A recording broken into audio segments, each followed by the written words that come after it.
పెరియారు కొన్ని వందల సంవత్సరాల ముందు స్త్రీవాదం గురించి చెప్పిండు, కులం గురించి చెప్పిండు, మతం గురించి చెప్పిండు, చాలా విషయాలు చెప్పిండు. కానీ ఇప్పుడున్న సమాజంలో ఆ విషయాలన్నీ ఎట్లున్నాయి, అప్పటికి ఇప్పటికి ఏమైనా మార్పులు ఉన్నాయా లేవా? మనం ఒకసారి మోనికాని అడిగి కనుక్కుందాం. హలో మోనికా. హాయ్ అండి. మీరు పెరియార్ని ఏం చూసి ఇన్స్పైర్ అయినరు? పెరియార్ చాలా చాలా విషయాలలో అంటే అతను ఇప్పుడు కాదు సమ్ 90స్లో నుండే చాలా విషయాలు మనకు చెప్పారు. అవి అందరికీ తెలిసినవి. బట్ నాకు కొన్ని ఇన్స్పైరింగ్ అనిపించినవి కొన్ని 4 విషయాలు చెప్తాను. First of all question everything. ఏదైతే మనం చూస్తున్నాము, చదువుతున్నాము, లేకపోతే మన పెద్దలు చెప్పేది ప్రతి ఒక్కటి వినడం కాకుండా క్వశ్చన్ చేయడం అలవాటు చేసుకోవాలి. సో ఇదేంటి అంటే ఇలా క్వశ్చన్ చేస్తే మనకి అట్లీస్ట్ ఇదర్ నాలెడ్జ్ వస్తుంది, అది రైటా రాంగా అని చెప్పేసి మనం ఆలోచించడం జరిగింది. దాంట్లో ఏదైనా ఒకటైనా జరిగింది. సో ఊరికే బ్లైండ్గా బిలీవ్ చేయకుండా క్వశ్చన్ చేయాలి. అండ్ ఇంకొకటి వచ్చేసి remove or reject caste. So every now and then మనము ఎక్కడ చూసినా పెళ్ళిళ్ళలో కానివ్వండి, లేకపోతే మన పేర్లలో వెనక పేరు లైక్ లాస్ట్ నేమ్ వచ్చేసి క్యాస్ట్ యాడ్ చేస్తూ ఉంటారు. పెళ్ళిలో ఎక్కడ చూసుకున్నా inter caste marriages very rare చూస్తున్నాం.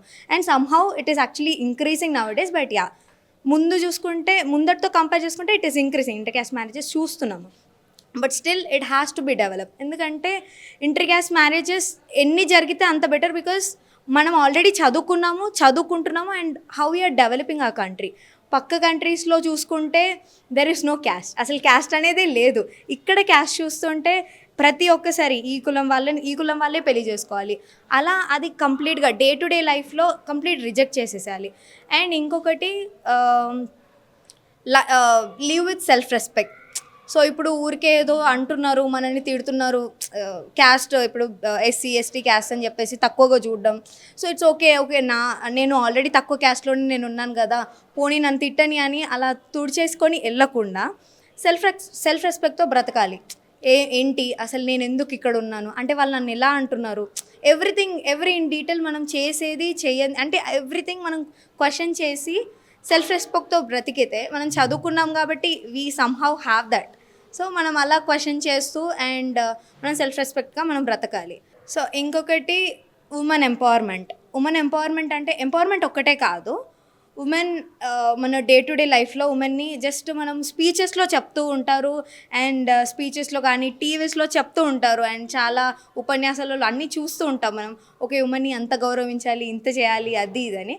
బట్ ఇంట్లోకి వచ్చి చూస్తే the same thing whatever it is happening earlier, we are facing the same thing.